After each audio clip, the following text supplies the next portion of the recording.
(39화) 줄거리. 대도독 조지는 서강국 천리길의 철거군을 움직여 촉군을 격파할 계책을 내고 이로 인해 장포와 관흥이 고전하던 차에 제갈량이 폭서를 틈타 강족을 격파한다. 입단 패배의 위나라 조정은 완성해서 한가로운 세월을 보내던 사마이를 다시 불러 도독으로 삼는다. 먼저 사마이는 맹달의 반역을 포착하고 맹달이 안이하게 대처하는 것을 틈타 급습하여 잡아 수급을 내건다. 드디어 제갈공명과 사마의의 대결이 시작된 것이다. 맹달의 반역을 통한 위나라 소울 진입이 실패하자 공명은 퇴근길에 요충지인 가정을 굳게 지킬 것을 마속에게 당부하지만 말이 앞선 마속은 굴령장을 쓰고 신중한 왕평의 간언을 듣지 않아 가정을 빼앗기고 촉군을 위험 속으로 빠뜨린다. 한편 무장이 없고 문강과 2,500명의 군사만 남은 서성에서 공명은 검은고를 타서 15만 위나라 군사를 돌아가게 만들어 중달을 물리친다. 이후 공명은 눈물을 흘리며 마속을 참한다. 그런데 갑자기 누군가 알리기를 양주사마 대도독 조유가 표를 올렸다고 한다. 조유가 올린 표에 따르면 동호의 파양태수 주방이 자신이 다스리는 고을을 바치며 투항하겠다고 은밀히 사람을 보내어 국가대사를 상세히 이야기했다고 한다. 지금이 동호를 격파할 수 있는 기회이니 아무쪼록 어서 병력을 일으켜서 동호를 취하라는 것이다. 조회가 용상에서 뜯어서 읽어보며 사마의에게 함께 보도록 했다. 사마의가 아랜다. 그의 말은 극히 일리가 있으니 오나라는 멸망하고 말 것입니다. 신이 바라건대 일군을 이끌고 조유를 도우러 가겠사옵니다. 그런데 신하들의 반열에서 한 사람이 아랜다. 오나라 사람의 말은 이랬다 저랬다 한 적이 한두 번이 아니오니 아직 깊이 믿을 수 없사옵니다. 주방은 지모가 있는 인물이라 결코 기꺼이 항복할 사람이 아닙니다. 이것은 다만 우리 군사들을 유인하려는 속임수일 뿐이옵니다. 사람들이 누구인가 쳐다보니 바로 건의 장군 가규다. 사마의가 말한다. 이런 말씀도 듣지 않을 수 없지만 이런 기회도 놓칠 수 없습니다. 위나라 군주가 말한다. 중달이 가교와 함께 조유를 도우시오. 두 사람이 어명을 받들어 떠난다. 이에 조유는 대군을 이끌고 환성을 취하러 가고 가규는 전장군 만총과 동안태수 호지를 데리고 양성을 취하고자 진군하여 동간 쪽으로 향한다. 사마의는 휘하병력을 이끌고 강릉을 취하러 갔다. 한편 오나라 군주 송건은 무창의 동간에서 많은 관리들을 불러 모아 상의하며 말한다. 이제 파양태수 주방이 은밀히 표를 올려 알리기를 위나라 양주 도독 조유가 국경을 침범할 뜻을 가졌다고 하오. 이제 주방이 속임수를 써서 국가중대사를 몰래 알려주는 척하여 위나라 군대를 요충지로 깊이 유인하여 복병을 써서 잡자고 하였소.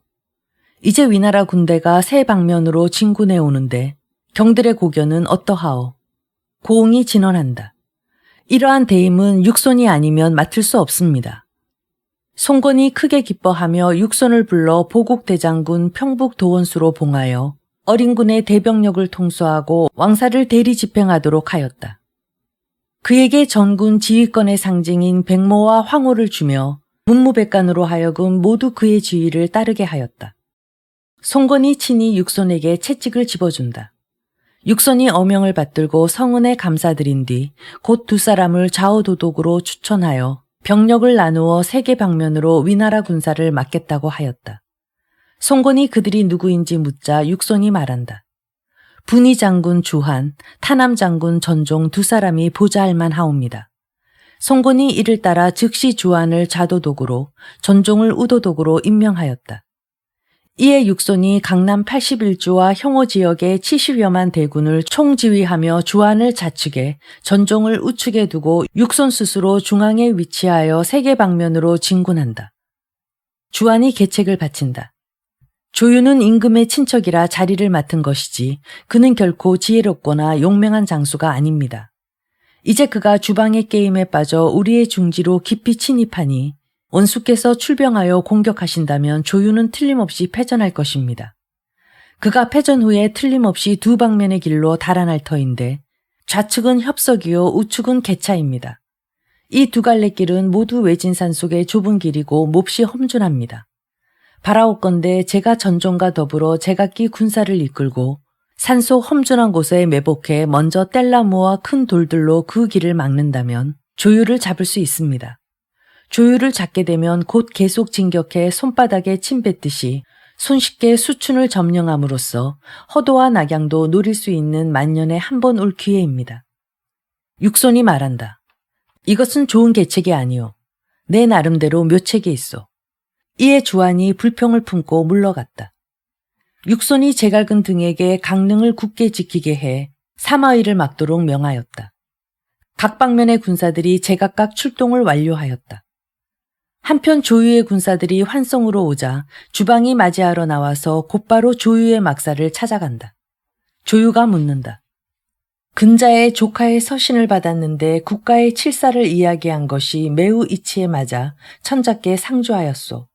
그리하여 대군을 일으켜 세계 방면으로 진군한 것이요. 강동의 땅을 얻게 된다면 조카의 공로가 작지 않을 것이요. 누군가 말하기를 조카의 지모가 대단하다며 조카의 말이 사실이 아닐지도 모른다고 참으로 걱정하였소. 그러나 내가 보기에 조카는 결코 나를 속일 사람이 아니오. 주방이 통곡하며 갑자기 수행원이 차고 있던 검을 뽑아서 스스로 목을 베려고 한다. 조유가 황급히 제지하니 주방이 검을 잡고 말한다. 내가 칠사를 이야기하면서 내 마음을 다 토해내지 못한 것이 한스러울 뿐이오.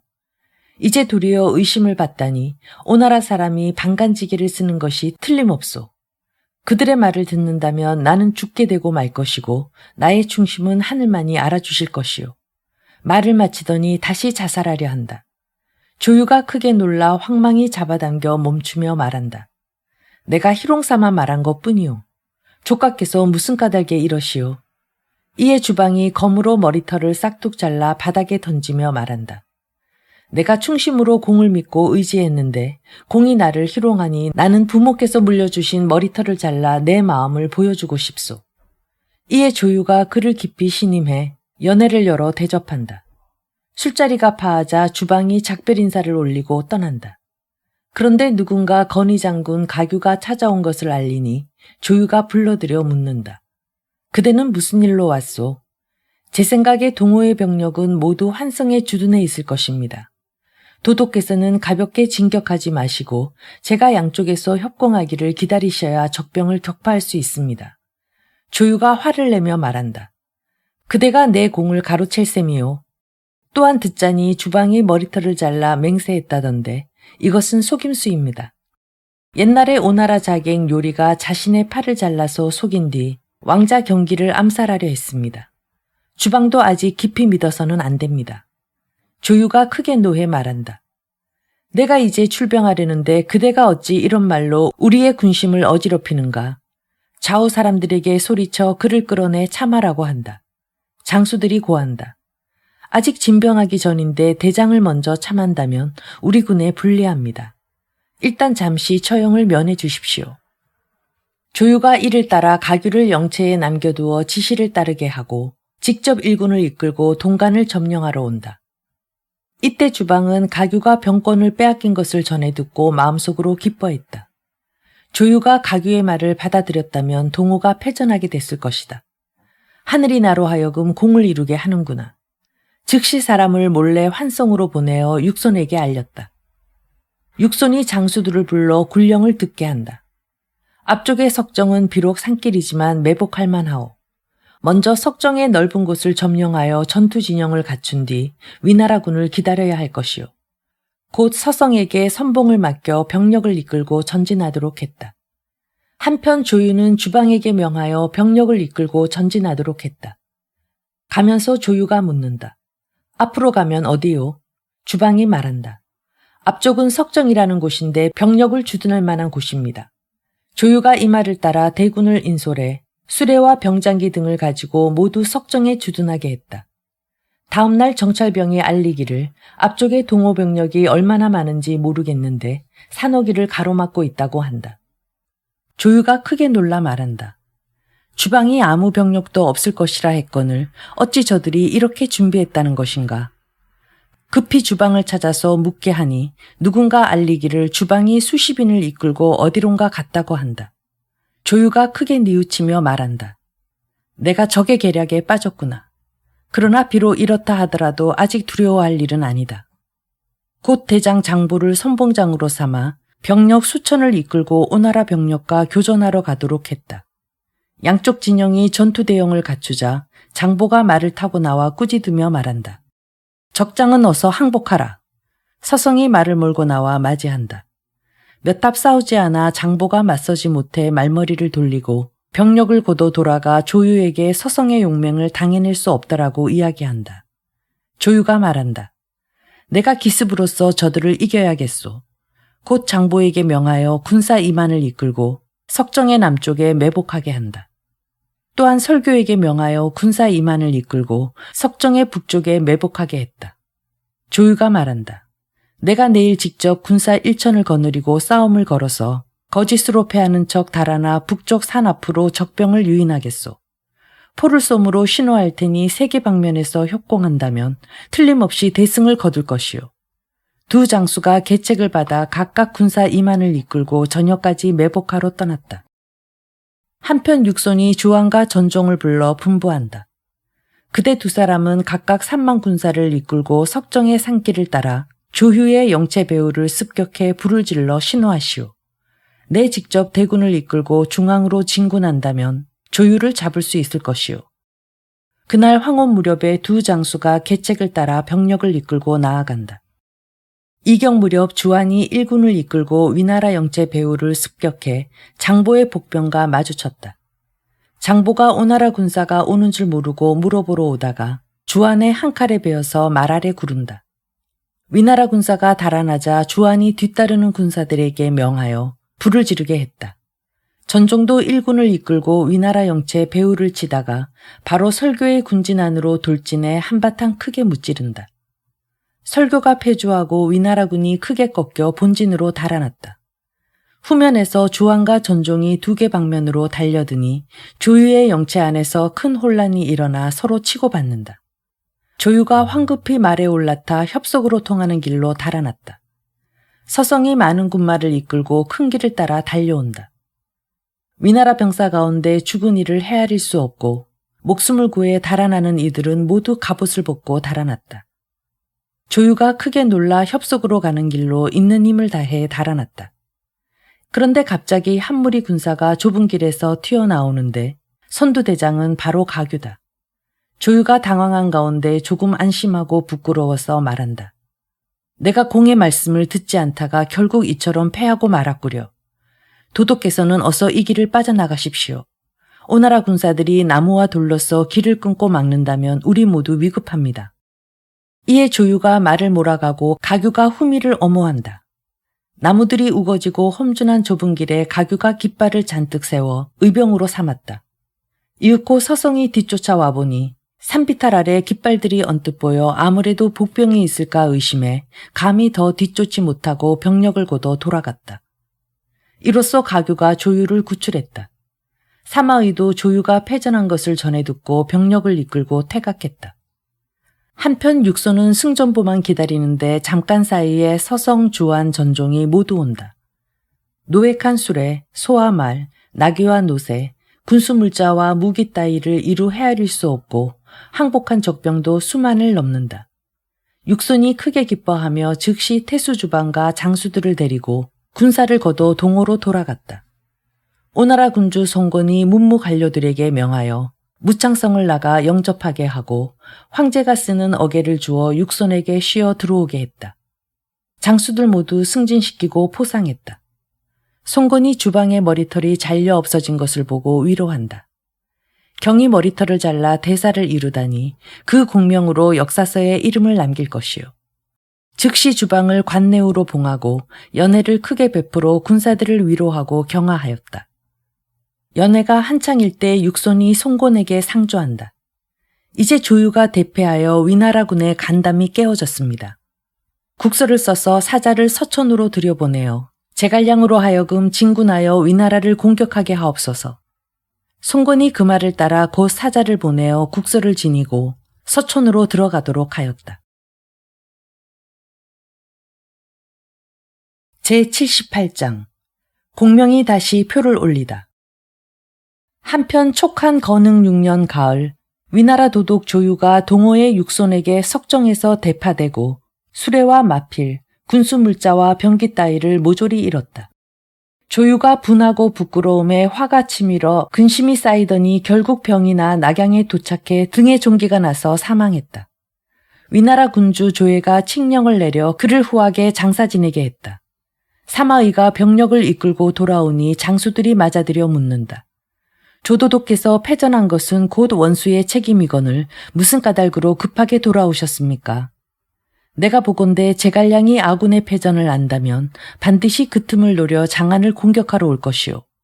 농소지방에 긴급한 일이 벌어진다면 누가 구할 수 있겠소. 내가 이런 까닭에 돌아왔을 따름이오. 모두 사마이가 겁을 먹은 탓이라고 여기고 비웃으며 물러갔다. 한편 동호에서 사자를 보내어 국서를 지니고 총나라로 왔다. 사자는 병력을 내어 위나라를 정벌하기를 요청하며 아울러 동호가 조유를 대파한 일도 이야기한다. 첫째는 저들의 위풍을 과시하는 것이요. 둘째는 총나라 오나라가 화해하여 우호관계를 맺자는 것이다. 후주 유선이 크게 기뻐하며 사람을 보내어 서신을 가지고 한중으로 가서 공명에게 알리도록 했다. 이때 공명의 병사들과 말들은 강건하고 군량은 풍족하고 필요한 물자는 완비돼 마침 출병하려던 참이었다. 공명이 이런 소식을 듣자마자 연회를 베풀어 장수들을 크게 모아놓고 출병을 토의하였다. 갑자기 한바탕 거센 바람이 동북쪽에서 불어오더니 뜰 앞에 소나무를 꺾어버려 사람들 모두 크게 놀랐다. 공명이 바로 점을 한번 치더니 말한다. 이 바람은 대장 한 사람을 잃을 징조구나. 장수들은 아직 믿지 못한다.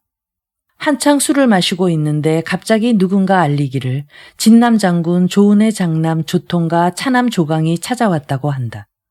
공명이 크게 놀라 술잔을 땅에 떨어뜨리며 말한다. 자룡이 돌아가셨구나. 두 아들이 들어와 소리내어 울며 말한다. 저희 부친께서 어젯밤 삼경에 병환이 위중에 돌아가셨습니다. 공명이 발을 구르며 소리내어 운다. 자룡이 세상을 뜨다니 국가는 동량을 하나 잃고 나는 한 팔을 잃었구나. 장수들이 눈물 흘리지 않는 이가 없었다. 공명이 두 아들에게 명하여 성도로 들어가 임금을 만나 뵙고 상을 알리게 하였다. 후주가 조은의 죽음을 듣고 목 놓아 크게 울며 말한다. 짐이 어렸을 때 자룡이 아니었다면 난전 중에 죽었을 것이요. 즉시 조서를 내려 조은을 대장군으로 추중하고 순평후에 시호를 내려 성도의 금병산 동쪽에 묻도록 하였다. 묘당을 건립해 사시사철 제사를 올리게 했다. 훗날 누군가 시를 지었다. 상산 땅에 호랑이 같은 장수에 있어 지략과 용맹이 관우 장비 필적하네. 한수에서 공은 세우고 당양에서 이름 떨쳤네. 두 번이나 어린 죽은 구하고 선왕에 보답하니 청사에 그 충렬함을 실어서 백세의 그 꽃다운 이름 전하리라. 한편 후주는 조자룡의 지난 시절 공로를 생각하여 장례를 몹시 후하게 지내주고 그 아들 조통을 호분 중랑장으로 조강을 아문장으로 봉하고 조은의 분묘를 지키라 하였다. 두 사람이 성은에 감사하며 떠났다. 그런데 측근신하가 아뢰기를 제갈승상이 군마의 분배를 모두 마치고 나를 골라 출병할 것이라 한다. 후주가 조정에서 신하들에게 물으니 신하들은 아직 가벼이 움직여선 안 된다는 의견이 많다. 후주가 주저하며 결단하지 못하는데 승상령 양이가 출사표를 가져왔다고 아랜다. 후주가 불러들이라 하교하니 양이가 출사표를 바친다. 후주가 탁자 위에서 뜯어서 읽어보니 내용이 이러하다. 선제께서 한나라와 역적은 양립할 수 없고 왕업이 중원박 외진 곳에 머물 수 없음을 걱정하신 까닭에 신에게 역적을 토벌하라 부탁하셨습니다. 선제께서 명철하시게 신의 제주를 헤아려 보시고 신이 역적을 토벌하려 해도 제주는 미약하고 적들은 강한 것을 아셨습니다. 그러나 역적을 토벌하지 못하면 왕업도 망하는 것이니 다만 앉은 채 망할 날만 기다린다면 누구와 더불어 저들을 토벌하겠습니까? 이 때문에 선제께서 저에게 맡기시며 주저하지 않으신 것입니다. 신이 어명을 받은 날 잠자리도 편안하지 못하고 음식을 먹어도 맛있는 줄 몰랐습니다. 오로지 북쪽 정보를 위해 우선 남만으로 들어갔습니다. 그러므로 5월에 여수를 건너고 불모지를 깊숙이 들어가며 하루 먹을 음식을 이틀에 나눠 먹으며 공궁했으나 신이 스스로를 아끼지 않은 까닭은 아니었습니다. 생각건대 왕업이 총나라의 성도에 한정돼서는 안 될 것이므로 위난을 무릅쓰더라도 선제폐하의 유지를 받들어야지 의논만 하는 것은 좋은 계책이라 할 수 없나이다.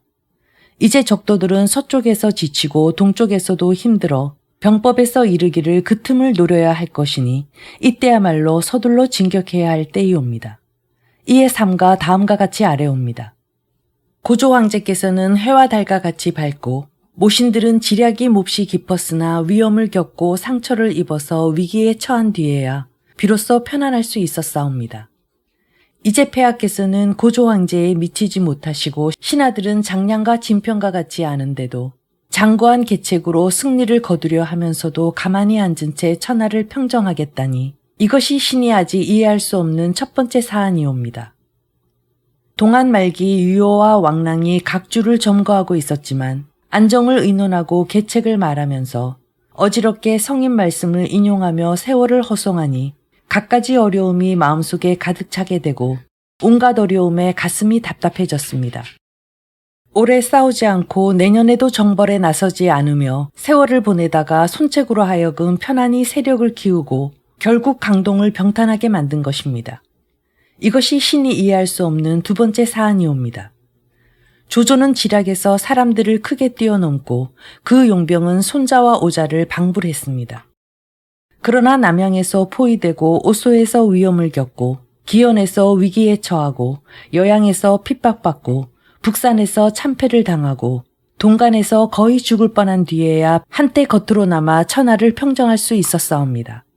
하물며 신은 재주가 미약한데 위험을 무릅쓰지 않고 평정하려 하겠다니 이것이 신이 이해할 수 없는 세 번째 사안이옵니다. 조조가 창패를 5차례 공격했으나 이기지 못하고 동호를 치기 위해 소호를 4차례 넘어갔으나 성공하지 못하였사옵니다. 이복을 등용하였으나 이복이 도모하려 하였고 하우연에게 위임하였으나 하우연은 패전하여 죽었사옵니다.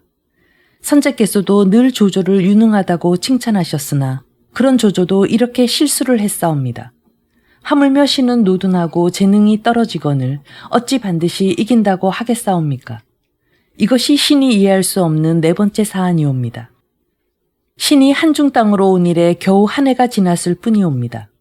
그러나 조은, 양군, 마옥, 염지, 정립, 백수, 유합, 등동 같은 장수들과 아울러 곡장과 둔장 70여인을 잃었사옵니다. 돌장, 무전, 빈수, 청강, 산기, 무기 등 여러 부대의 장졸도 1천여 명을 잃었사옵니다. 이들 모두는 수십 년 동안에 걸쳐 한 계주가 아니라 사방에서 규합한 정예 병력이옵니다. 다시 몇 년이 지나면 3분의 1을 잃을 텐데 무엇으로 적들을 도모하겠사옵니까? 이것이 신이 이해할 수 없는 5번째 사안이옵니다. 이제 백성은 궁핍하고 병졸은 지쳤지만 그렇다고 쉴 수 없는 형세입니다.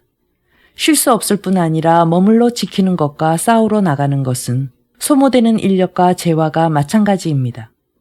조속히 도모하지 못하면서 한계주 익주 지방으로서 적들과 지구전을 펴겠다니 이것이 신이 이해할 수 없는 6번째 사안이옵니다.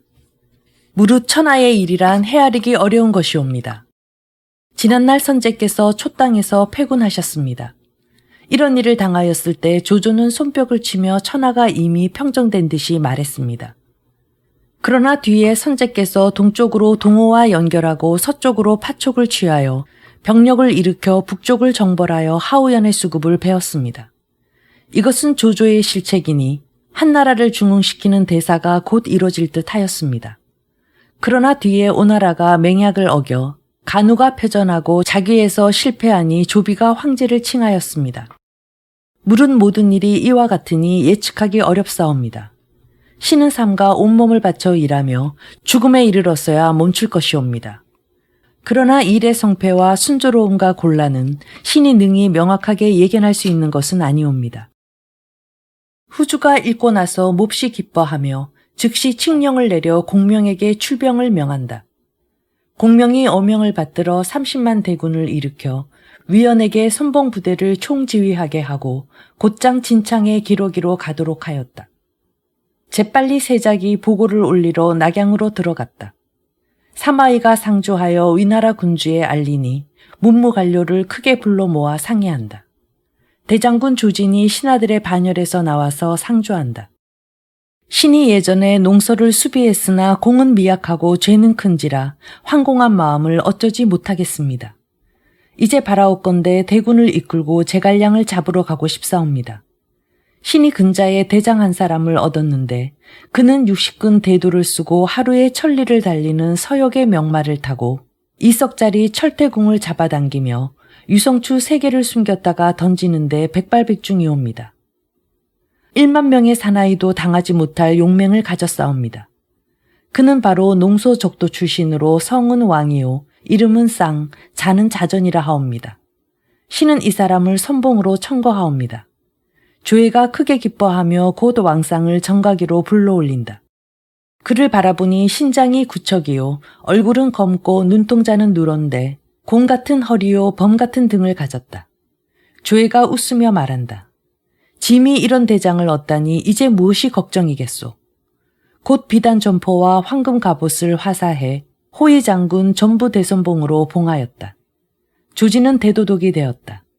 조진이 성은에 감사드리고 조종을 나와서 곧 15만 정병을 이끌고 각해 장합과 해합하여 길을 나누어 요충지를 지키게 하였다.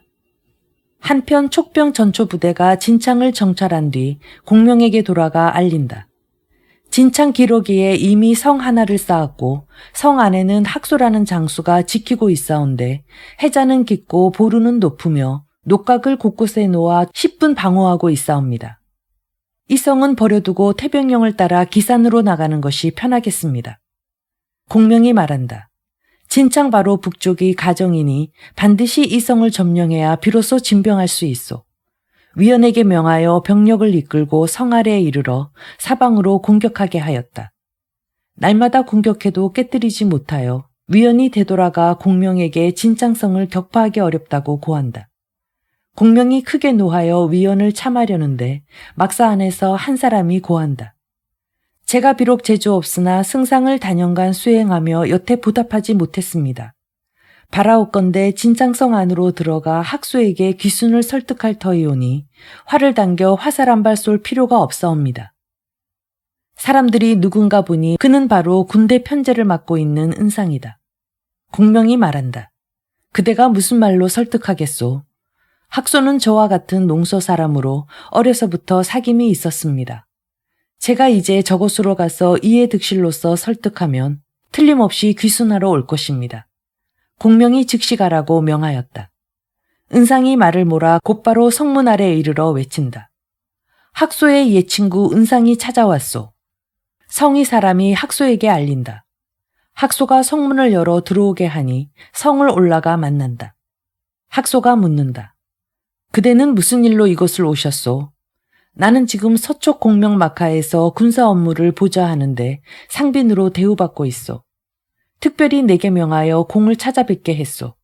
공께 긴히 드릴 말씀이 있소. 학소가 왈칵 낯빛을 고쳐 말한다. 제갈량은 우리나라의 원수요. 나는 위나라를 섬기고 그대는 총나라를 섬기며 각자 그 군주를 섬기는 것이요. 지난날 형과 아우였으나 이제는 원수로 갈라섰구려. 그대는 더 이상 말할 것 없이 어서 성을 나가시오. 은상이 다시 말을 꺼내려는데 학소가 벌써 막루 위로 나가버린다.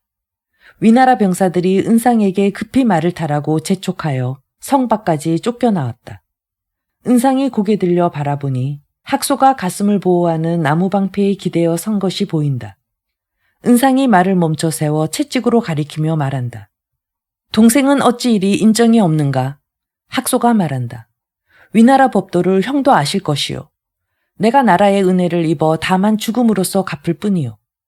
형께서 더 말씀하지 마시고 속히 제갈량으로 돌아가 어서 성을 치러 오라고 하시오. 나는 두렵지 않소. 은상이 돌아가 공명에게 고한다. 학소가 제 입을 여는 것도 기다리지 않고 제 말을 가로막았습니다. 다시 가서 이해 득실로서 설득해 보시오. 은상이 다시 성 아래 이르러 학소에게 만나기를 정하니 학소가 정루 위로 나온다. 은상이 말을 멈춰 세워 크게 외친다. 백도 현재 내 충언을 들어보시오. 그대가 한낱 고립된 성을 지킨들 어찌 수십만 대군을 막겠소. 이제 어서 항복하지 않으면 뒤늦게 뉘우쳐도 소용없소. 게다가 한나라를 따르지 않고 간악한 위나라를 섬기다니 하늘을 우러러 어찌 천명을 모르고 청탁을 분별치 못하오. 바라건대 동생은 잘 생각해 보시오. 학소가 크게 노해 활을 집어들고 화살을 매겨 은상을 겨누며 꾸짖는다. 나는 앞서 말한 대로다. 더 이상 말하지 않고 물러가면 나도 쏘지 않을 것이오. 은상이 공명에게 돌아가 학소의 이런 광경을 자세히 말하였다. 공명이 크게 노하여 말한다. 필부놈의 무례가 몹시 심하구나. 어찌 내게 공성도구가 없는 줄 알고 업신여긴단 말이냐. 이에 원주민을 불러 묻는다. 진창성 안에 인마가 얼마나 있는가? 원주민이 말한다. 잘은 모르겠사오나 대략 3천쯤 있을 것이옵니다. 공명이 웃으며 말한다. 이깟 작은 성으로서 어찌 나를 막으랴. 다른 구원병력을 기다릴 것 없이 신속히 공격하라. 이에 군중에서 100승의 사다리를 동원한다. 운제 1승에 10몇 사람이 타고 주위를 나무 판자로 방어했다. 군사들은 제각기 짧은 사다리와 가벼운 밧줄을 가지고 군중에서 요란한 북소리가 울리면 일제히 성을 오른다.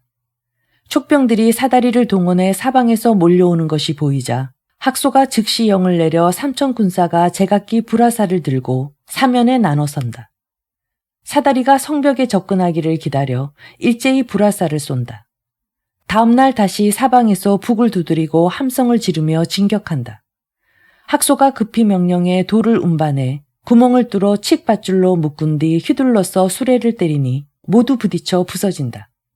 공명이 다시 사람들에게 명령해 흙을 날라 성 둘레 해자를 메우게 하고 요하에게 지시해 삽과 갱이를 든 군사 3천을 이끌고 밤중에 땅굴을 파괴해 성 안으로 몰래 들어가려 하였다. 학소가 다시 성 안의 깊은 해자를 파서 가로로 자른다. 이렇게 밤낮으로 공격하여 20날이 지나지만 깨뜨릴 계책이 없다. 공명이 마음속으로 근심한다. 그런데 누군가 알린다. 동쪽으로 구원병이 오는데 깃발 위에 크게 위나라 선봉대장 왕상이라 적혔습니다. 공명이 묻는다. 누가 그를 맞아 싸우겠소? 위원이 말한다. 제가 가겠습니다. 그대는 선봉대장이니 함부로 출전할 수 없소. 누가 감히 그를 맞겠소? 비장 사홍이 그 소리에 답하며 나온다. 공명이 3천 군사를 주어 보냈다. 공명이 다시 묻는다. 누가 또 감히 가겠소? 비장 공기가 그 소리에 맞춰 나온다. 공명이 그에게도 3천 군사를 주어서 보냈다.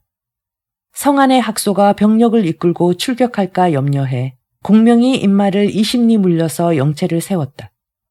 한편 사홍이 군사를 이끌고 전진해 왕상과 마주친다. 싸운 지 3합을 못 넘겨 왕상이 한 칼로 쪼개어 죽인다. 촉병들이 패주한다. 왕상이 뒤따라 쫓아온다. 공기가 맞이해 교전한 지 겨우 3합에 역시 왕상이 참한다. 패한 병사들이 공명에게 돌아가 알리니 공명이 크게 놀라 황망이 요화, 왕평, 장이 세 사람에게 나가서 맞아 싸우게 하였다. 양쪽 진영이 대치하자 장이가 출마하고 왕평과 요화가 좌우 양나개 쪽에 버티어 섰다. 왕상이 말을 몰아 장이와 몇 합을 교전하나 승부가 나지 않는다. 왕상이 지는 척 달아나자 장이가 뒤따라 쫓는다. 왕평이 보니 장이가 꾀에 빠진 것이라 애타게 쫓지 말라고 외친다. 장이가 급히 말머리를 돌리는데 왕상이 던진 유성추가 어느새 날아와 그 등을 명중했다. 장이가 말 한 장에 엎드린 채 달아나자 왕상이 말머리를 돌려 뒤쫓는다. 왕평과 요하가 차단하고 장이를 구해 진지로 돌아갔다. 왕상이 병력을 몰고 와서 한바탕 크게 무찌르니 촉병 사상자가 극히 많았다. 장이가 수차례 피를 토하며 공명에게 돌아가 이야기한다. 왕상이 영웅이라 맞설 수 없습니다. 지금 2만 병력이 진창성 밖에 진을 치고 사방으로 채책을 세워 큰 성을 쌓아 올리고 해자를 깊이 파서 몹시 엄중하게 방어합니다. 두 장수를 잃은 데다 장이마저 부상을 입자 공명이 즉시 강유를 불러 말한다. 진창 입구 저쪽 길로 나아갈 수 없는데 따로 무슨 계책이 있겠소. 진창성이 견고하고 학소가 몹시 굳게 방어합니다. 게다가 이제 왕상이 도우니 참으로 취할 수 없습니다. 대장 한 사람에게 명해 상가물에 의지해 영체를 세워 굳게 지키며 조진을 고립시키는 것만 못합니다. 공명이 그 말을 따라 즉시 왕편과 이회 두 사람에게 명하여 2천 병력을 이끌고 가정의 좁은 길을 지키게 했다. 위원에게도 명하여 한 무리 병사를 이끌고 진창의 입구를 지키게 했다. 마대를 선봉으로 관음과 장포를 앞뒤로 구원하는 지휘관으로 삼아 지름길을 따라 야곡을 나와 기산 쪽으로 출발한다. 한편 조지는 지난날 사마의에게 공로를 빼앗긴 것을 생각하고 있었기에 낙양 관문에 도착하자 곽해와 손내에게 동쪽과 서쪽을 나눠 수비하도록 일렀다. 또한 진창성이 위급함을 알려오자 이미 왕상에게 명하여 구원병을 이끌고 가도록 하였는데 왕상이 적장을 베어 공을 세운 것이 전해졌다. 조진이 몹시 기뻐하며 중호군 대장 비요에게 명하여 선두부대 총지휘를 대행하게 하고 요충지를 지키도록 하였다. 그런데 갑자기 누군가 산골짜기에서 총나라 세작을 잡아왔다고 알린다. 조진이 압송해 들여서 군막 아래 무릎 꿇게 하였다. 그 세작이 고한다. 소인은 첩자가 아니오라 기밀을 전하러 도독을 찾아오다가 잘못되어 북로군에게 붙잡혀온 것이오니 바라옵건대 좌우 사람들을 물려주십시오. 이에 조진이 그 결박을 풀어주고 좌우를 잠시 물리니 그가 고한다. 저는 바로 강유의 신복으로 본관이 저를 통해 밀서를 보내셨습니다. 밀서는 어디 있는가? 그가 품속에서 꺼내어 바친다. 조진이 뜯어서 읽어보니 이러하다. 죄지은 장수 강요가 백배 사제 들이오며 조 대도독 휘하에 글을 바칩니다. 오로지 오랫동안 위나라 녹을 먹은 것만 생각하며 치욕스럽게 성변을 지키고 있습니다. 두터운 은혜를 부끄럽게 잊고 보답할 길이 없었습니다. 지난날 제갈량의 속임수에 빠져 높은 절벽 아래로 굴러 떨어졌습니다. 옛 나라를 생각하며 어찌 하루라도 있겠습니까? 이제 다행히 촉병은 서쪽으로 출병하고 제갈량은 의심하지 않고 있습니다. 도독께서 친히 대군을 이끌고 오셔서 적군을 조우하시면 지는 척 하십시오. 제가 뒤에 머물다가 불을 피워 올려 신호하고 먼저 촉인들의 군량과 말먹이 불을 태울 테니 그때 도독께서 대군을 이끌고 몸을 돌려 습격하시면 제갈량을 잡을 수 있습니다. 공을 세워 나라에 보답하려는 것이 아니라 참으로 지난날의 죄를 씻으려 함입니다. 아무쪼록 잘 살펴주시고 어서 명을 내려주십시오.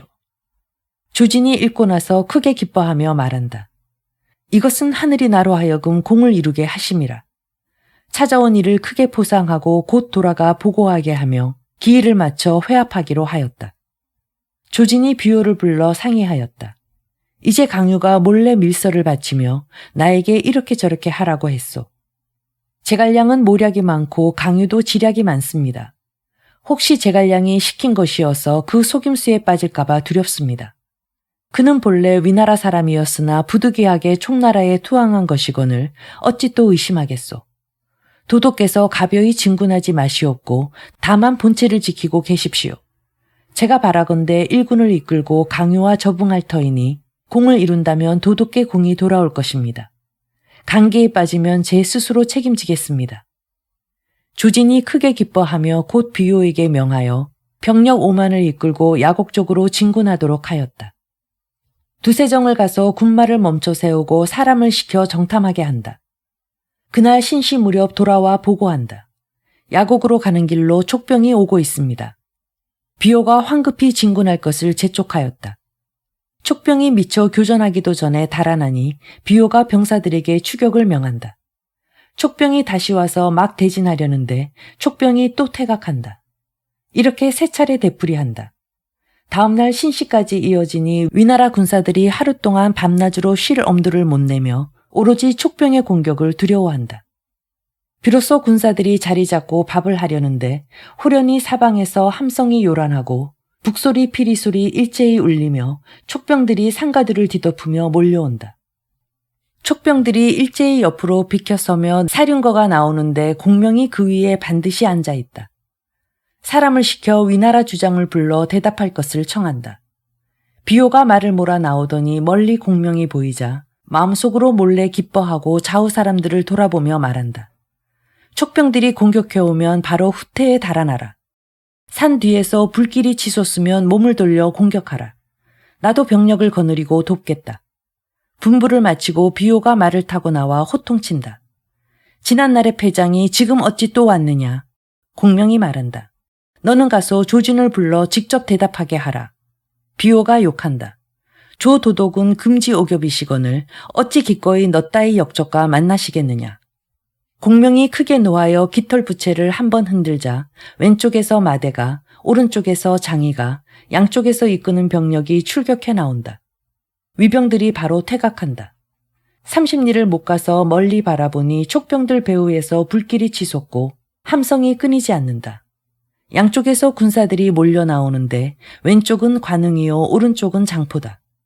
산 위에서 화살과 돌을 빗발치듯 아래로 쏘아댄다. 위나라 군사들이 대패한다. 비호가 계략에 빠진 것을 알아채고 급히 군사들을 산골짜기 쪽으로 후퇴시키지만 결국 사람도 말도 지쳤다. 배후에서 관흥이 힘이 펄펄한 군사들을 이끌고 추격하니 위병들이 서로 짓밟고 물에 떨어져 죽어 그 수를 헤아릴 수 없었다. 비호가 목숨을 구하고자 달아나다가 상기슭 입구에서 한 무리 군사와 마주치니 바로 강유다. 비호가 크게 욕한다. 반정놈은 믿을 수 없구나. 강유가 웃으며 말한다. 조진을 잡으려 했는데 잘못돼서 내 놈이 걸려들었구나. 어서 말에서 내려 항복해라. 비호가 말을 몰아 길을 뚫고 산골짜기 쪽으로 달아나지만 갑자기 산골짜기 안에서도 불빛이 하늘을 찌르고 배후에서 추격병이 몰려온다. 비호가 자살하여 죽고 나머지 무리는 모조리 항복하였다. 공명이 한밤까지 병력을 동원해 곧장 기산 앞에 이르러 진을 쳐서 군마를 거두어 주둔하고 강유에게 큰 상을 내렸다. 강유가 말한다. 조진을 죽이지 못해 한스럽습니다. 공명 역시 말한다. 큰 계책을 작은 데 쓴 것이 아깝소. 제79장 초고 재동맹. 한편 조진은 비호를 잃은 것을 듣고 땅을 치며 후회에 마지 않더니 곧 병사를 후퇴시킬 계책을 각해와 상의하였다. 이에 손내와 신비가 한밤중에 위나라 군주에게 표를 올려 아뢰기를 촉병이 다시 기산으로 나와 조진이 병사와 장수를 잃고 형세가 몹시 위급하다 하였다. 조회가 크게 놀라 즉시 사마이를 불러들여 말한다. 조진이 병사와 장수를 잃고 촉병이 다시 기산으로 나왔다는데 경에게 물리칠 계책이 있소. 신에게 이미 제갈량을 물리칠 계책이 있사옵니다. 굳이 무력을 동원하지 않더라도 촉병은 자연히 달아나게 될 것이옵니다. 신이 일찍이 폐하께 아뢰며 공명이 반드시 진창으로 나올 것이니 학소로 하여금 지키게 해야 한다 말씀드렸습니다. 이제 과연 그러하옵니다. 그가 진창을 점령해 침범하면 군량수송이 심히 편합니다. 이제 다행히 학소와 왕상이 지켜 그가 감히 이 길로 식량을 운반하지 못하고 나머지 새길은 식량을 나르기 힘도옵니다. 신이 헤아리건대 촉병은 가져온 식량이 겨우 한 달치라 서둘러 싸워야 그들에게 유리하옵니다. 그러므로 아군은 오로지 지구전을 펼쳐야 합니다. 폐하께서 조소를 내리시어 조진으로 하여금 요충지를 굳게 지키며 절대 나가 싸우지 말라 하시옵소서. 불과 한 달이 안 돼 촉병은 스스로 물러갈 것이옵니다. 이때 빈틈을 노려 습격하면 제갈량을 잡을 수 있사옵니다. 조회가 기쁜 표정으로 말한다. 경에게 성견 지명이 있는데 어찌 스스로 일군을 이끌고 적병을 치지 않소. 제 몸을 아끼거나 목숨을 중시해서가 아니오라 참으로 이곳 병력을 보존해 동호의 육선을 막고자 할 따름이옵니다. 송고는 머지않아 외람때의 조노를 참칭할 것인데 조노를 참칭하면 폐하께서 정벌하실까 두려워 동호가 반드시 먼저 침범할 것입니다. 그런 까닭에 신이 병력을 보존해 대비하는 것이옵니다. 이렇게 말하는데 갑자기 곁에서 모시는 신하가 아랜다. 조 도독께서 군정을 보고하였습니다. 사마의가 말한다. 폐하께서 즉시 사람을 보내어 조진에게 경계하시되 촉병을 추격할 때마다 반드시 그 허실을 살펴야 하며 군사 거점에 들어가 제갈량의 계략에 빠져선 아니 된다 하십시오. 조회가 즉시 조서를 내려 태상경 한기에게 부절을 주며 조진에게 절대 싸우지 말고 신중히 수비하는 데 힘쓰고 오로지 촉병이 퇴각하기를 기다려 공격하라고 전하게 하였다. 사마이가 성 밖에서 한기를 전송하며 부탁한다. 내가 이번 공로를 조진에게 양보할 생각이요. 공께서 자단을 만나거든 절대 내가 가냈다 말하지 말고 다만 천자께서 조서를 내리시며 수비가 상책이라 하셨다 말하시오. 수행하는 사람도 반드시 세심한 이로 뽑고 절대 성급한 이로 수행하게 해서는 아니되요. 한기가 인사를 하고 간다. 한편 조진의 군막으로 나가서 군무를 의논하는데 갑자기 누군가 알리기를 천자께서 태상경 한계에게 부조를 주어 보냈다 한다. 조진이 영체를 나가 맞이해 조소를 받아든 뒤 물러나 곽해 손내와 토의하니 곽해가 웃으며 말한다. 이것은 사마중달의 의견입니다. 이 의견이 어떻소? 이것은 제갈량의 용병을 잘 알고 하는 것입니다. 먼 훗날 촉병을 막을 리는 틀림없이 사마중달일 것입니다. 촉병이 물러가지 않으면 또 장차 어찌하겠소? 몰래 왕상에게 사람을 보내어 병력을 이끌고 새끼를 순찰하라 지시하시면 저들은 감히 군량을 운반하지 못할 것입니다. 군량이 떨어져 병력이 물러나기를 기다려 그 틈을 노려 추격하면 완승을 거둘 수 있을 것입니다. 손내가 말한다. 제가 기산으로 가서 군량을 운반하는 병사로 가장해 수레마다 마른 장작과 띠를 쌓고 유황과 염초를 들이부은 뒤 사람을 시켜 농서에서 군량을 운반해 온다고 떠들겠습니다. 촉병에게 군량이 없다면 반드시 빼앗으러 올 터이니 그들이 들어오기를 기다려 수레에 불을 지르고 바깥에 복병을 두어 응한다면 이길 수 있습니다. 조진이 기뻐하며 말한다. 이 계책이 절묘하오. 즉시 손내에게 병력을 이끌고 계책대로 행하라 한다. 또한 사람을 보내어 왕상은 새끼를 순찰하고 각회는 병력을 이끌고 기곡과 가정으로 진군하도록 지시하며 각조 군사로 하여금 험준한 요충지를 지키게 한다. 조진이 또한 장효의 아들 장호를 선봉으로 삼고 악진의 아들 앙림을 부선봉으로 삼아 함께 군영을 지키게 하며 나가서 싸우지는 못하게 하였다. 한편 공명이 기산 영체에 머물며 날마다 사람을 시켜 도발하나 위병은 굳게 지킬 뿐 출전하지 않는다. 공명이 강유를 불러 상의한다. 위나라 군사가 굳게 지키며 나오지 않으니 이는 아군에게 군량이 없다 여겨서요. 이제 진창으로 기로가 열리지 않고 나머지 샛길로 운반하는 것도 곤란하오. 내가 계산하니 불과 한 달치뿐인데 어찌해야겠소. 이렇게 주저하고 있는 순간 누군가 보고하기를 농소를 출발한 위나라 군사들이 기산 서쪽으로 수레 수천량의 군량을 싣고 오는데 지휘관은 손내라고 한다. 공명이 그가 누구인가라고 묻자 어느 위나라 사람이 고한다. 그는 일찍이 위나라 임금을 따라 대석산에서 사냥을 한 적이 있습니다. 갑자기 사나운 범이 놀라서 뛰쳐나와 곧바로 임금 앞으로 달려들자 손내가 말에서 뛰어내려 검을 뽑아 참했습니다. 이 때문에 상장군으로 봉했습니다. 조진의 신복입니다. 공명이 웃으며 말한다. 이것은 위나라 장수가 아군 식량이 궁핍하다고 계책을 쓰는 것이요. 수레에 실은 것은 모초 같은 이나물이 틀림없소. 내 평소 화공이 전문인데 저들이 어찌 이런 계책으로 나를 유인하겠소. 우리가 군량을 빼앗으러 가면 도리어 저들은 우리 영체를 습격하러 올 것이요. 적군의 계책을 역이용해야겠소. 곧 마대를 불러 분부한다. 그대는 군사 3천을 거느리고 위병으로 군량을 쌓은 곳으로 가시오. 영체로 들어가지 말고 바람을 등진 채 불을 지르시오. 수레와 병장기가 불붙으면 위병이 반드시 우리 영체를 습격하러 올 것이오. 다시 마춘과 장이에게 각각 군사 5천을 주어 바깥에서 포위해 안팎으로 협공하게 한다. 세 사람이 계책을 받고 떠났다. 다시 관운과 장포를 불러 분부한다. 위나라 군사의 지휘본부는 사방으로 길이 통하오. 오늘 저녁 기산 서쪽에서 불길이 치솟거든 위병이 반드시 우리 영체를 습격할 것이오. 그대 두 사람은 위나라 영체 좌우에 매복해 그들이 영체를 나오면 공격하시오. 다시 오방과 오이를 불러 분부한다. 그대 두 사람은 각각 1군을 이끌고 영체 밖에 매복해 위병이 오거든 기로를 끊으시오. 공명이 분부를 마치고 스스로 기산이 높은 곳에 자리 잡고 앉는다. 위병은 촉병이 군량을 빼앗으러 오는 걸 탐지하고 황망히 손내에게 알린다. 손내가 조진에게 사람을 보내어 급히 알린다. 조진이 진영으로 사람을 보내어 장호와 앙림에게 분부한다. 오늘 밤 기산 서쪽에서 불길이 치솟으면 반드시 촉병이 구원하러 올 것이오. 군사를 동원해 이렇게 저렇게 하시오. 두 사람이 계책을 받고 사람을 시켜 막루에 올라 불을 피워 신호함을 살피게 한다. 한편 손내가 군사를 이끌고 기산 서쪽에 매복해 촉병이 오기만을 기다린다. 이날 밤 이경 마대가 병력 3천을 이끌고 오는데 사람은 모두 한매를 물고 말은 모두 입에 재갈을 물린다. 곧장 기산 서쪽으로 이르자 허다한 수레와 병장기가 겹겹이 둘러싸여 군진을 이루고 수레에 각종 깃발이 공허하게 꽂혀 있다. 때마침 서남쪽에서 바람이 불어오자 마대가 군사를 시켜 영체 남쪽으로 달려가 불 지르게 하니 수레와 병장기가 모조리 불붙어 불꽃이 하늘을 찌른다. 손내는 촉병이 위나라 영체로 들어와서 불을 피워 신호하는 줄 여기고 서둘러 병력을 이끌고 습격하러 온다.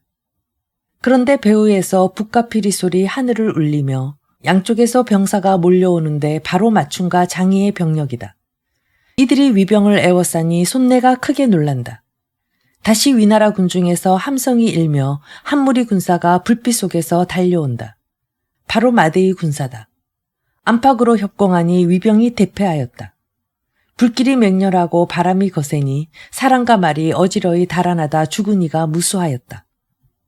손내가 상처투성이 군사를 이끌고 연기를 뚫고 불길을 무릅쓰며 달아났다.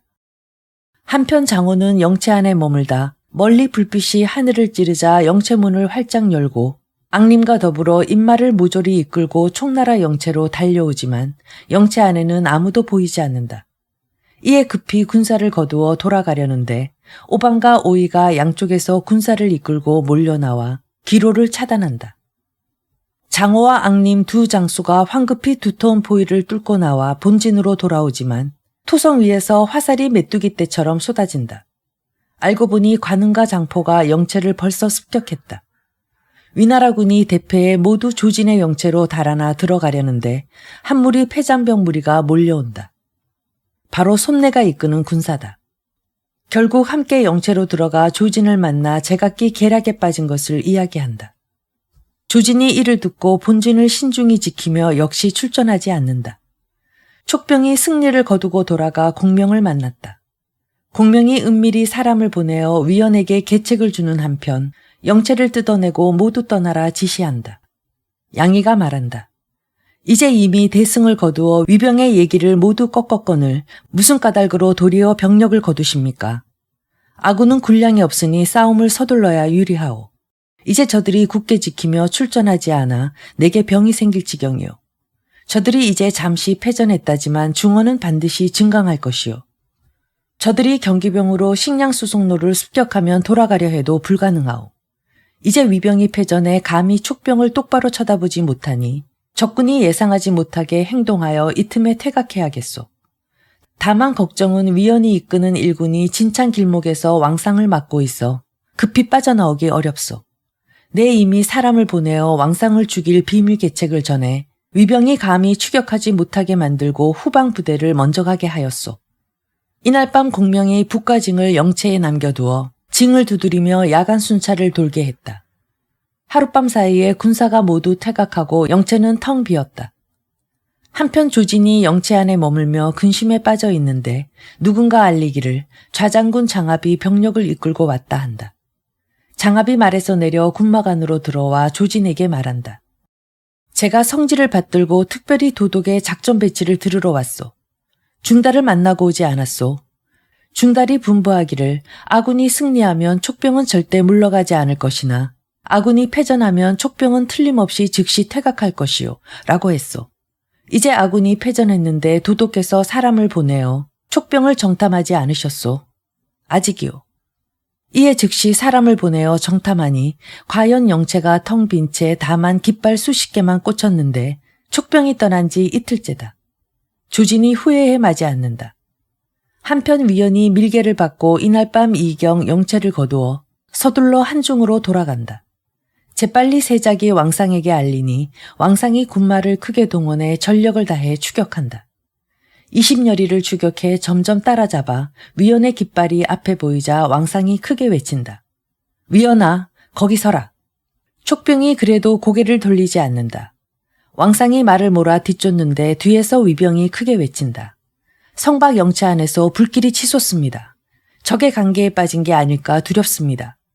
왕상이 말고삐를 당겨 급히 뒤돌아보니 한 줄기 불빛이 하늘을 찌르고 있어 황망이 병사들에게 후퇴를 명한다. 산비탈 왼쪽으로 가자 갑자기 누군가 말을 몰아 숲속에서 나오며 크게 외친다. 위원이 여기 있다. 왕상이 크게 놀라 미처 손쓰지 못한 채 위원의 한 칼에 베어 말 아래 떨어진다. 모두가 순식간의 일이었다. 장수가 꺾이자 위병들은 혹시나 매복한 군사가 있을까 혼비백산하여 사방으로 달아나고 말았으나 위원의 수하라고는 다만 30개에 지나지 않았다. 그들은 천천히 한중을 바라보고 고삐를 잡았다. 후인이 시를 써 이를 기렸다. 공명의 묘책은 손방을 이기고 타는 듯 밝은 장성은 한 곳을 비치는데 진태와 용병 귀신도 헤아리지 못하니 진창성 길목에서 왕상을 참아내. 위원이 손쉽게 이런 대공을 세운 것은 원래 공명의 밀계를 받자 우선 30여 기를 왕상의 영체 큰 방에다 매복해 하였다가 그가 군사를 이끌고 나간 뒤에 불을 놓았고 왕상의 군사가 급한 마음으로 영체로 돌아오기를 기다려서 위원이 불 위에 뛰어나가 왕상을 베인 것이었다. 위원이 한중으로 이르러 공명을 보니 공명은 크게 기뻐하여 잔치를 베풀며 군사를 호개하였다. 한편 장압은 촉병을 쫓다가 멀리 나가지 못하고 영체로 돌아갔더니 진창성으로부터 학소가 사람을 보내어 왕상의 죽음을 알려왔다. 조진이 이 소식을 듣고 상심하고 비감하여 근심 끝에 드디어 병을 얻어 낙양으로 돌아가고 오직 각해와 손내 장압으로 장안의 여러 기를 파수하게 하였다. 한편 오나라 군주 송건이 조회를 여는데 어느 세작이 알린다. 총나라 제갈승상이 2차례 출병해 위나라 도독 조진이 병사와 장수를 이루며 패전했습니다. 이에 신하들 모두 오나라 임금에게 병력을 일으켜 위나라를 정벌해 중원을 도모하라 권하지만 송건이 머뭇거리며 결단하지 못한다. 장소가 아랜다. 요새 듣자 하니 무창의 동산에 봉황이 와서 춤을 추고 대강에 황룡이 여러 차례 나타났다 합니다. 주공의 덕이 요임금에 견줄만 하고 주나라 문왕과 무왕처럼 밝으시니 황제의 자리에 오르신 뒤 출병하십시오. 많은 신하가 모두 호응하였다. 마침내 여름 4월 병인이를 선정해 무창 남쪽 교회에 대를 쌓아 올린다. 이날 신하들이 송곤에게 단을 올라 황제에 즉위하라 청하고 황무 8년을 황룡 원년으로 개원했다. 아버지 송견에게 무열 황제의 시호를 올리고 어머니 오씨는 무열 왕후가 된다. 형 손책에게 장사 한왕의 시호를 올린다. 아들 손등을 황태자로 세우고 제갈근의 장남 제갈각을 태자자보로 장소의 차남 장유를 태자 우필로 삼는다. 제갈각은 자를 원손이라 하고 키가 7척인데 극히 총명하고 응대를 잘했다. 송곤이 그를 몹시 아꼈다. 나이 6살이었을 때 동호의 연회에 아버지를 따라가 앉았다. 송곤이 제갈근의 얼굴이 긴 것을 보더니 사람을 시켜 나귀를 한 마리 끌고 와서 분필로 그 나귀 얼굴에 제갈자유라고 쓰니 모두 크게 웃었다. 제갈각이 종종 걸음으로 앞으로 나와 분필을 취해 2 글자를 그 아래에 써서 제갈자유의 나귀로 고치니 좌석을 가득 메운 사람들이 입을 벌리고 놀라지 않은 이가 없었다. 송곤이 크게 기뻐하고 그 나귀를 그에게 하사했다. 다시 어느 날 큰 잔치를 열어 관료를 불러 모아 송곤이 제갈각더러 술잔을 돌리게 했다. 술잔을 돌리다 장소의 면전에 이르자 장소가 받아 마시지 않으며 말했다. 이것은 노인을 복양하는 예절이 아니다. 송곤이 제갈각에게 말했다. 장소에게 억지로 술을 마시게 할 수 있겠느냐. 제갈각이 명을 받고 장소에게 말했다. 예전에 강태공은 나이 90에 이르렀어도 군대를 지휘하며 그때까지도 늙었다고 말하지 않았습니다. 오늘날에는 전쟁에 나설 때 선생을 후방에 모시고 음주할 때 앞에 모십니다. 이런데 어찌 노인을 복양하지 않는다고 하겠습니까? 장소가 대답할 말이 없어 어쩔 수 없이 술을 마셨다. 송곤이 이 때문에 더욱 아껴서 그더러 태자를 보좌하게 했다. 장소가 오나라 왕을 가까이 보좌하며 위열이 삼공의 위에 자리한 탓에 그 아들 장유가 태자를 곁에서 보필하게 되었다. 또한 고흥을 승상으로 육손을 상장군으로 삼아 태자를 보좌해 무창을 지키게 했다. 송곤이 다시 건업으로 돌아온다. 신하들이 함께 위나라를 정벌할 계책을 의논하니 장소가 아랜다. 폐하께서 이제 막 보위에 오르신지라 아직은 함부로 병력을 움직일 수 없사옵니다. 다만 학문을 닦으며 무기를 내려놓고 학교를 증설해 민심을 안정시켜야 하옵니다. 천천히 도모하소서. 송곤이 그 말을 따라 즉시 사자를 시켜 밤낮 없이 서촌으로 들어가 총나라 후주를 만나게 하였다. 사자가 예를 마치고 그 일을 자세히 아랜다. 후주가 이를 듣고 신하들과 더불어 상의한다. 다수의 의견은 송건이 참남하니 동맹을 끊어야 한다는 것이다. 장안이 말한다. 승상에게 사람을 보내 물어봅시다. 후주가 즉시 사자를 한중으로 보내 공명에게 물으니 공명이 말한다. 사람을 시켜 예물을 가지고 동호로 들어가 하례를 올리며 육손을 시켜 출병해 위나라를 치도록 요청해야 하오. 그러면 위나라는 반드시 사마이를 시켜 막을 것이요. 사마이가 남쪽에서 동호를 막으면 나는 다시 기산으로 나가서 장안을 도모할 수 있소. 후주가 그 말을 따라 태위 진진을 시켜 명마와 옥대, 금은보화를 가지고 동호로 들어가 하례를 올리게 한다. 진진이 동호로 들어가 송건을 만나 국서를 바친다. 송건이 크게 기뻐하며 연애를 베풀어 대접하고 총나라로 되돌려 보낸다. 송건이 육손을 불러들여 서쪽과 약속해 위나라를 치기로 한 일을 알리니 육손이 말한다. 이것은 공명이 사마의의 지모를 두려워해서입니다. 이미 함께 칠 것을 약속했으니 따르지 않을 수 없습니다. 이제 병력을 일으키는 모양새만 보이면서 촉병이 움직이는 것을 관망해야 합니다. 공명이 위나라를 쳐서 위급에 빠뜨리면 우리가 그 틈을 노려 중원을 취할 수 있습니다. 이에 즉시 영을 내려 형주와 양양 각조의 인마를 훈련하고 나를 골라 병력을 일으키겠다 한다. 한편 진진이 한중으로 되돌아가 공명에게 알린다. 공명이 일찍이 진창으로 쉽게 진격할 수 없음을 걱정해 먼저 사람을 보내 정탐케 하니 돌아와 보고한다. 진창성 안에 학소가 중병이 들었습니다. 공명이 말한다. 대사가 성공하겠구나.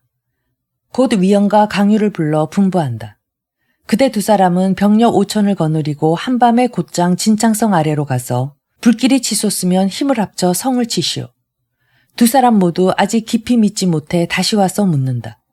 언제 실행합니까? 사흘 안에 모두 완비하시오. 내게 인사할 것도 없이 완비되는 대로 즉시 떠나시오. 두 사람이 계책을 받고 떠난다. 다시 관원과 장포를 불러 귀에 대고 속삭이며 이렇게 저렇게 하라고 하니 두 사람이 제각기 밀개를 받고 떠난다. 한편 곽계는 학소가 중병에 걸린 것을 듣고 장학과 상의한다. 학소가 병이 깊으니 그대가 어서 가서 교대하시오. 내가 직접 표를 써서 조정에 알리고 따로 결정을 내리겠소. 장합이 병력 3천을 이끌고 급히 학소와 교대하러 간다. 이때 학소가 병세가 위급해 이날 밤 신음하고 있는데 누군가 알리기를 촉병이 성 아래 몰려왔다 한다. 학소가 서둘러 사람들을 시켜 성벽 위로 올라가 수비하게 한다.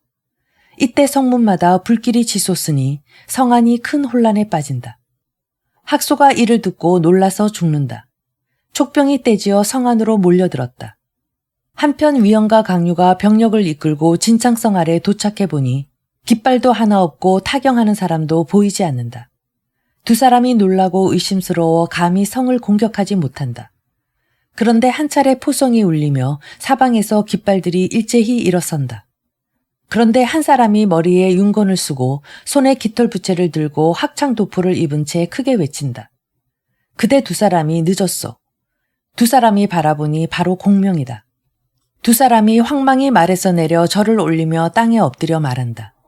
승상, 참으로 귀신 같은 계책입니다.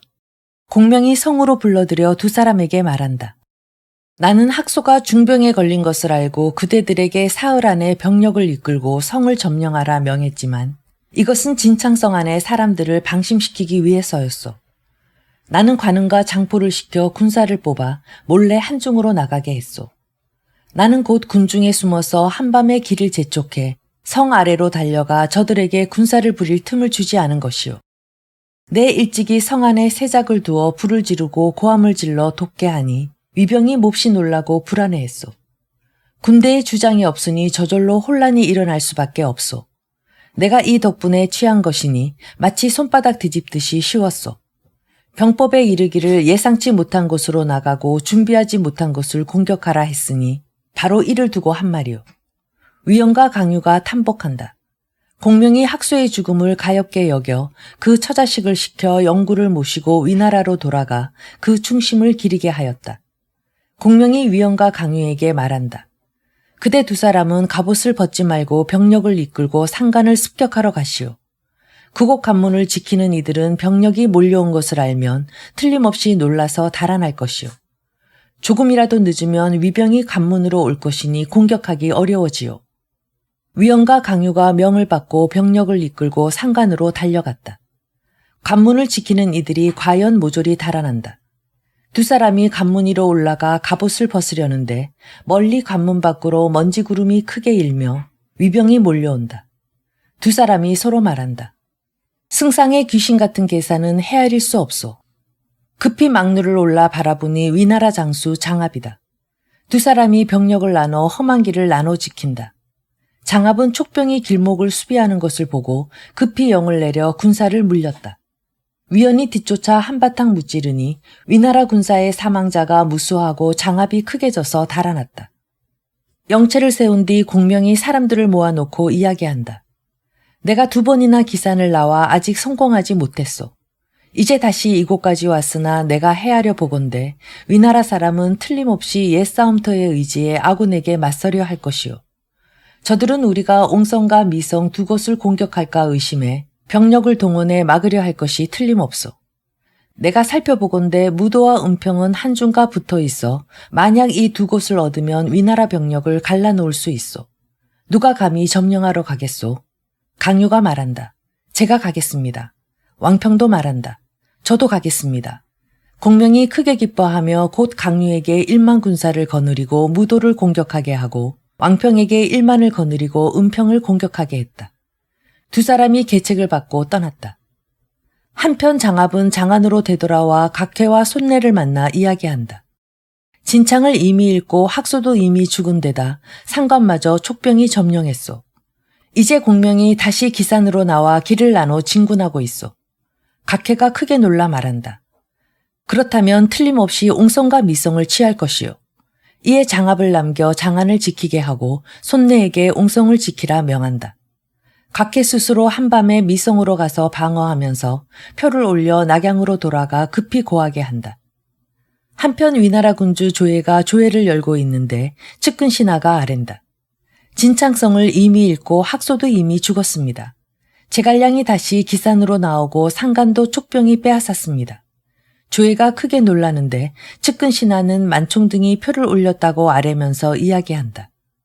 동어의 송건이 황제를 참칭하고 촉과 동맹에 이제 육손을 무창으로 파견해 인마를 훈련하며 작전 배치를 기다리고 있습니다. 조만간에 틀림없이 침범할 것입니다. 조예는 두 곳이 위급한 것을 듣고 허둥지둥하며 몹시 놀라고 당황한다. 이때 조진의 병이 아직 낫지 않아 즉시 사마이를 불러 상의한다. 사마이가 말한다. 신의 못난 의견으로 헤아려 보건대 동어는 틀림없이 거병하지 않을 것이옵니다. 경이 어떻게 아시오? 공명은 일찍이 유연덕이 육손에게 대패한 효정의 원수를 갚을 것을 생각해 지금도 결코 동호를 병탄할 마음이 없는 것이 아닙니다. 다만 중원이 그 틈을 노려 공격할까 두려워 잠시 동호와 연맹한 것뿐이옵니다. 육손도 역시 그 속셈을 아는 까닭에 겉으로 병력을 일으키는 척하며 응하는 것이지 실은 성패를 좌시할 뿐입니다. 폐하께서 동호를 방어할 필요 없이 오로지 촉을 방어해야 하옵니다. 경은 참으로 고견을 가졌구려. 마침내 사마의를 대도독으로 봉하여 농서의 각 방면 군마를 총지휘하게 하고 측근 신하를 시켜 조진의 총병 장인을 가져오도록 한다. 사마의가 말한다. 제가 직접 가서 가져오겠습니다. 곧 황제에게 인사하고 조종을 나가 곧바로 조진의 부중으로 가서 먼저 사람을 시켜 부중으로 들어가 알리게 한 뒤에야 사마의가 만나러 들어간다. 사마의가 말한다. 동호와 서촉이 회합해 병력을 일으켜 침범하고 이제 공명이 다시 기산으로 나와 영체를 세운 것을 명공께서는 아십니까? 조진이 놀라며 말한다. 우리 집안 사람들이 내 병세가 위중한 것을 알고 알리지 않은 모양이요. 이렇게 나라가 위급한데 어찌 중다를 도독으로 제시해 촉병을 물리치지 않는단 말이오. 제가 재주 없고 지혜가 모자라 그런 직분을 감당치 못합니다. 내 대장인을 중달에게 주겠소. 도독께서 염려하지 마십시오.